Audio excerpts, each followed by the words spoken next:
সহকর্মী আরিফুর রহমান সবুজ আমাদের সাথে এই মুহূর্তে যুক্ত রয়েছেন। তার মাধ্যমে একটু জানাতে চাই, আরিফুর রহমান সবুজ, একটু জানাবেন যে মানুষের উপস্থিতি কেমন দেখছেন। মূলত সংসদ ভবনের যে সামনের অংশটি রয়েছে সেটি কানায় কানায় পূর্ণ, সেই অংশটির দুপাশেও কিন্তু বেশ জায়গা রয়েছে। সেখানকার কি অবস্থা? সেখানেও কি মানুষ জড়ো হয়েছেন? সড়কে তো মানুষের তিল ধারণের ঠাঁই নেই।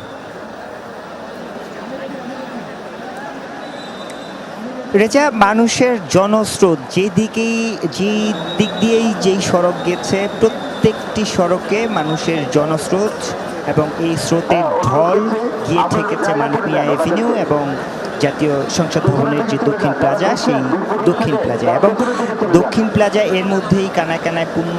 মানিক মিয়া এভিনিউর সামনের সড়কটিও কানায় কানায় পূর্ণ। আমি এখন এই যে জায়গাটিতে রয়েছি, অর্থাৎ জিয়া উদ্যানের যে প্রবেশপথটি, সেই প্রবেশপথটির মুখে, এবং এই প্রবেশপথটিতে একেবারে এসএসএফের যে নিরাপত্তা বাহিনী এবং সেনাবাহিনী কর্ডন করে রাখা হয়েছে এবং এই সড়ক দিয়ে, অর্থাৎ জাতীয় সংসদ ভবনের 6 নম্বর যে গেটটি রয়েছে, যেটি মণিপুরি পাড়ার বিপরীত পাশে, যে জাতীয় সংসদ ভবনে ঢোকার যে প্রবেশপথটি 6 নম্বর গেট, এই গেটটি দিয়ে মূলত খালেদা জিয়ার যে মরদেহ, এই গাড়িটি সংসদ ভবনে ঢুকেছে এবং জানাজা শেষ হওয়ার পর এই পথ দিয়ে বের হয়ে মূলত জিয়া উদ্যানের দিকে তাকে দাফনের জন্য যে নিয়ে যাওয়ার সড়কটি, এটি মূলত ব্যবহৃত হবে। এই রুট দিয়েই তাকে দাফনের জন্য নিয়ে আসা হবে। সে কারণে এই সড়কটি, অর্থাৎ মণিপুরি পাড়ার সামনে 6 নম্বর গেটের দিয়ে বের হয়েই সামনের যে সড়কটি রয়েছে, এই সড়কটিতে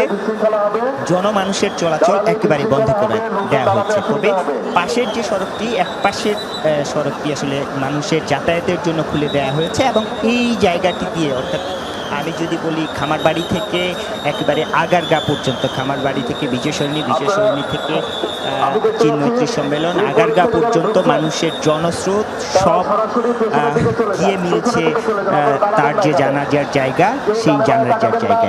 শেষ পর্যন্ত সেখানেও মানুষজন আসলে দাঁড়াতে পারবেন কিনা সেটি সন্দেহ রয়েছে সেটিতেও, কারণ মানুষজন সামনের দিকে আর এগোতে পারছেন না। এই যেখানে পাচ্ছেন সেখানে দাঁড়িয়ে অবস্থান করছেন এবং তারা যেটি ঠিক করেছেন যে যখন জানাজা শুরু হবে, যে যেখানে থাকবেন সেখান থেকেই জানাজায় অংশ নেবেন।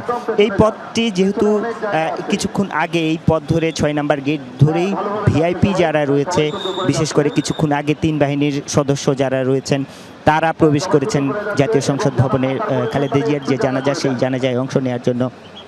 তার কিছু পরে সেনাবাহিনী, বিমান বাহিনী, নৌবাহিনীর যে ঊর্ধ্বতন কর্মকর্তারা, তাদের গাড়িবহর 6 নম্বর গেট দিয়ে প্রবেশ করেছে এবং আমরা যেটুকু জানতে পেরেছি, এই প্রবেশপথ দিয়ে মূলত প্রধান উপদেষ্টা তিনিও জানাজায় অংশ নেবেন এবং তিনি জানাজায় অংশ নেওয়ার জন্য মূলত এই পথটি ধরেই যাবেন। সেই কারণে এই অংশটিতে, এই জায়গাটিতে, অর্থাৎ বিজয় সরণির যে থেকে মণিপুরি পাড়ার দিকে, খামারবাড়ির দিকে যে যাওয়ার সড়কটি, সেই সড়কটির মুখেই কড়া নিরাপত্তা ব্যবস্থা গ্রহণ করা হয়েছে। সেনাবাহিনীর বিভিন্ন ইউনিটকে এখানে মোতায়েন করা হয়েছে।